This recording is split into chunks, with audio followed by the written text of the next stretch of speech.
ನಮ್ಮ ಬದುಕಿನ ಉದ್ದೇಶವೇನು ಎಂಬ ಪ್ರಶ್ನೆಗೆ ಉತ್ತರವೇನು? ಎಲ್ಲಿಗೆ ಪಯಣ? ಹಿಂದಿನದು ತಿಳಿಯಲಿಲ್ಲ, ಈಗಿನದು ಬೇರಿಲ್ಲ, ಮುಂದಿನದು ಗೊತ್ತಿಲ್ಲ. ತಿಳಿಯಲಿಲ್ಲವೆಂದೇ ಸಂಭ್ರಮ, ಬೇರಿಲ್ಲವೆಂದೇ ಬೇಸರವಿಲ್ಲ. ಗೊತ್ತಿಲ್ಲವೆಂದೇ ಹುಡುಕುವ ಆನಂದ, ಈ ಆನಂದವನ್ನು ಸದಾ ನನಗೆ ಕೊಡು ಎಂದು ಗೊತ್ತಿಲ್ಲದ ಶಕ್ತಿಗೆ ನಮಿಸಿ, ಶ್ರಮಿಸಿ ಶ್ರಮಿಸಿ ಬೆಂದು ಬಸವಳಿದು ಬೇಸರವಿಲ್ಲದೆ ಸಂಜೆಯನ್ನು ಸವಿಸಿ ಚಿರನಿದ್ರೆ ಸ್ವೀಕರಿಸುವುದೇ ಸಂತೋಷದ ಗುಟ್ಟು. ಆಹಾ, ಎಂಥ ಅದ್ಭುತವಾದ ಸಾಲುಗಳು ಇವು! ಇಷ್ಟೇ ಪದಗಳಲ್ಲಿಯೇ ಅಡಗಿಹುದು ಬದುಕಿನ ಮರ್ಮ. ಬದುಕೆಂದರೇನು? ಬದುಕಿನ ಉದ್ದೇಶವೇನು? ಬದುಕನ್ನು ಹೇಗೆ ಬದುಕಬೇಕು ಎಂಬ ಪ್ರಶ್ನೆಗಳಿಗೆ ಉತ್ತರವನ್ನು ತಡುಕಾಡುವುದರಲ್ಲೇ ನಮ್ಮ ಇಡೀ ಬದುಕನ್ನು ಕಳೆದುಕೊಂಡು ಬಿಡುತ್ತೇವೆ. ಪ್ರಶ್ನೆಗಳಿಗೆ ತಾರ್ಕಿಕ ಉತ್ತರವನ್ನು ಹುಡುಕುವುದು ತಪ್ಪಲ್ಲ, ಆದರೆ ಬದುಕಿನ ಭಾವವನ್ನು ಕಳೆದುಕೊಳ್ಳುವುದು ಮೂರ್ಖತನ. ಬದುಕು ಎಂದರೇನು ಎಂಬ ಪ್ರಶ್ನೆಗೆ ಈ ಜಗತ್ತು ಕಂಡ ಗಣ್ಯರ ಅಭಿಪ್ರಾಯ ಒಂದೊಂದು ರೀತಿಯಲ್ಲಿದೆ. ಬುದ್ಧ ಹೇಳುತ್ತಾನೆ, ಬದುಕೆಂದರೆ ಪ್ರೀತಿ ಮತ್ತು ಶಾಂತಿ. ದುರ್ಯೋಧನ ಹೇಳುತ್ತಾನೆ, ಬದುಕೆಂದರೆ ಹಠ ಮತ್ತು ಛಲ. ಏಕಲವ್ಯ ಹೇಳುತ್ತಾನೆ, ಬದುಕೆಂದರೆ ಗುರಿ. ಯುಧಿಷ್ಠಿರ ಹೇಳುತ್ತಾನೆ, ಬದುಕೆಂದರೆ ಧರ್ಮ. ಶ್ರೀಕೃಷ್ಣ ಹೇಳುತ್ತಾನೆ, ಸಮಯದಶ್ಚಿತ್ವ. ಭೀಷ್ಮ ಹೇಳುತ್ತಾನೆ, ಪ್ರತಿಜ್ಞೆ. ಒಬ್ಬ ಸಂತ ಹೇಳುತ್ತಾನೆ, ಭಕ್ತಿ. ಒಬ್ಬ ಸನ್ಯಾಸಿ ಹೇಳುತ್ತಾನೆ, ಬದುಕೆಂದರೇನು? ವೈರಾಗ್ಯ. ಅಲೆಕ್ಸಾಂಡರ್ ಹೇಳುತ್ತಾನೆ, ಬದುಕೆಂದರೇನು? ಅವನ ಅನಿಸಿಕೆ, ಅವನ ವಿಚಾರ. ಬದುಕೆಂದರೆ ಯುದ್ಧ. ಶ್ರೀಮಂತ ಹೇಳುತ್ತಾನೆ, ಬದುಕೆಂದರೆ ಮೋಜು ಮಸ್ತಿ. ಮಧ್ಯಮ ವರ್ಗದವರು ಹೇಳುತ್ತಾನೆ, ಬದುಕೆಂದರೇನು? ಬದುಕೆಂದರೆ ಉದ್ಯೋಗ. ಹಸಿದವನು ಹೇಳುತ್ತಾನೆ, ಬದುಕೆಂದರೇನು? ತನ್ನ ಪಾಲಿನ ಅರ್ಧ ರೊಟ್ಟಿ. ಹೀಗೆ ಒಬ್ಬೊಬ್ಬರಿಗೆ ಬದುಕು ಒಂದೊಂದು ರೀತಿಯಾಗಿ ಕಾಣುತ್ತದೆ. ದೃಷ್ಟಿಯಂತೆ ಸೃಷ್ಟಿ ಎಂಬಂತೆ ಅವರವರ ಆಲೋಚನೆ ಗುಣವಾಗಿ ಬದುಕನ್ನು ಕಂಡುಕೊಂಡಿರುತ್ತಾರೆ, ಹಾಗೆ ಕಟ್ಟಿಕೊಂಡಿರುತ್ತಾರೆ. ಬದುಕೊಂದು ಸುಂದರ ಅನುಭವ. ಪ್ರತಿದಿನ ಪ್ರತಿ ಕ್ಷಣಗಳೆಲ್ಲವೂ ನಮ್ಮ ಕೈಗೆ ಸಿಕ್ಕ ಅಮೂಲ್ಯ ಬುತ್ತಿ. ಈ ಕ್ಷಣಗಳು ಒಂದೊಮ್ಮೆ ಕೈಜಾರಿ ಹೋದರೆ ಮತ್ತೆ ಹಿಂದಿರುಗಿ ಸಿಗಲಾರವು. ಹಾಗಾಗಿ ಕಳೆದು ಹೋಗುವ ಮುನ್ನವೇ ಆ ಕ್ಷಣಗಳು ನಮ್ಮ ಸಂಭ್ರಮದ ಮನೆಯ ಇಟ್ಟಿಗೆಗಳಾಗಬೇಕು. ಹೆಚ್ಚಿನ ಜನರಿಗೆ ಹಣ, ಆಸ್ತಿ, ಕೀರ್ತಿ, ಅಧಿಕಾರ ಗಳಿಸುವುದೇ ಬದುಕಾಗಿರಬಹುದು. ಹಾಗಾಗಿ ಸದಾ ಅಂಥ ಸಂಗತಿಗಳೊಂದಿಗೆ ಹೋರಾಟ ಮಾಡುತ್ತಲೇ ಇಡೀ ಬದುಕನ್ನು ಸವಿಸಿಬಿಡುತ್ತಾರೆ. ಬದುಕಿನಲ್ಲಿ ತಾನು ಗಳಿಸಿದ್ದೇನೋ, ಅದಕ್ಕಾಗಿ ಕಳೆದುಕೊಂಡಿದ್ದೇನೋ ಎಂಬ ಪ್ರಶ್ನೆಯೊಂದಿಗೆ ಜಿಜ್ಞಾಸೆಗೆ ಬೀಳುತ್ತಾರೆ. ಬದುಕೆಂದರೆ ಆನಂದ, ಸಂತೋಷ ಎಂಬುದು ಅರ್ಥವಾಗುವಷ್ಟರಲ್ಲಿ ವಿಧಿ ಅವರ ಬದುಕಿಗೆ ಪೂರ್ಣ ವಿರಾಮ ಘೋಷಿಸಿ ಆಗಿರುತ್ತದೆ. ಬದುಕನ್ನು ಅನುಭವಿಸದೆ ಬರಿಗೈಯಿಂದ, ಖಾಲಿ ಮನಸ್ಸಿನಿಂದ ಇಲ್ಲಿ ತೆರಳಬೇಕಾಗುತ್ತದೆ. ಮಹಾನ್ ಗ್ರೀಕ್ ಸಾಮ್ರಾಟ್ ಅಲೆಕ್ಸಾಂಡರ್ ಹಲವಾರು ಸಾಮ್ರಾಜ್ಯಗಳನ್ನು ತನ್ನದಾಗಿಸಿಕೊಂಡ ದೊರೆ.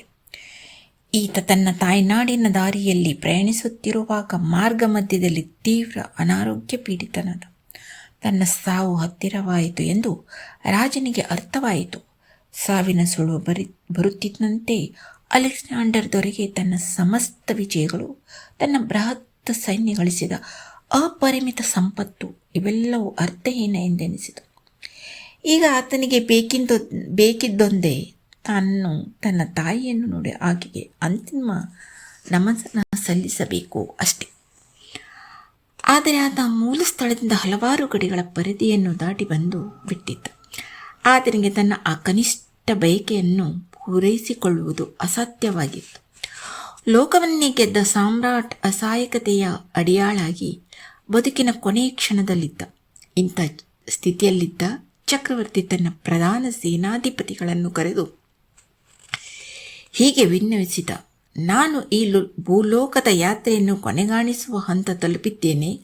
ನನ್ನ 3 ಸಣ್ಣ ಬಯಕೆಗಳನ್ನು ತಪ್ಪದಂತೆ ನಡೆಸಿಕೊಡಬೇಕೆಂದು ತಮ್ಮಲ್ಲಿ ನನ್ನ ವಿನಂತಿ. ಸೇನಾಧಿಪತಿಗಳಾದರೋ ಚಕ್ರವರ್ತಿ ತಮಗೇನು ಆದೇಶಿಸುತ್ತಾನೆ ಎಂದು ಚಕಿತಗೊಂಡರು. ಹಿಂದೆ ಎಲ್ಲವೂ ಹೀಗೆ ಆಗಬೇಕೆ ಎಂದು ಆಜ್ಞಾಪಿಸುತ್ತಿದ್ದ ತಮ್ಮ ದೊರೆಯ ಮಾತಿನಲ್ಲಿ ಇದೇನು ಇಂಥ?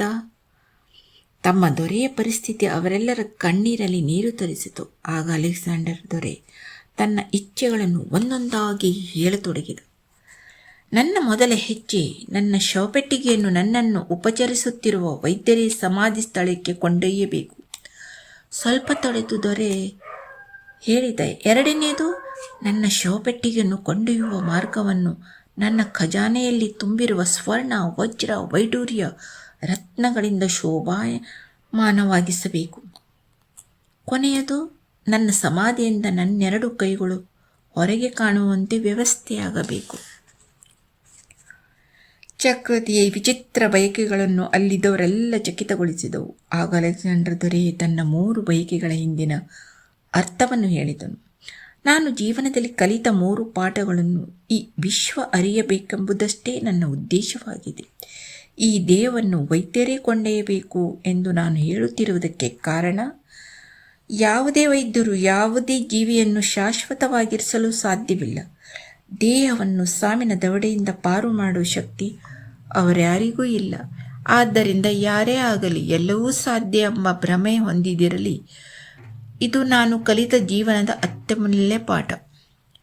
ಇದು ನನ್ನ ಶವಯಾತ್ರೆ ಮಾರ್ಗದಲ್ಲಿ ಏಕೆ ಸ್ವರ್ಣ, ವಜ್ರ, ವೈಡೂರ್ಯ, ರತ್ನಗಳ ಶೋಭೆ?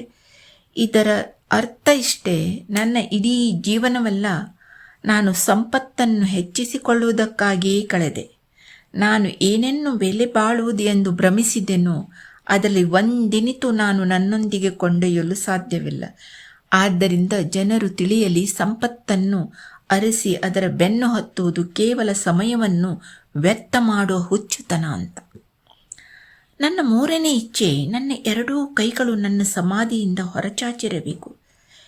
ಇದರಿಂದ ಜನ ಅರಿಯಲಿ ನಾನು ಇಲ್ಲಿಗೆ ಬರಿಗೆಯಲ್ಲಿ ಬಂದೆ, ಅದೇ ಬರಿಗೆಯಲ್ಲಿ ಹೊರಡುತ್ತಿದ್ದೇನೆ.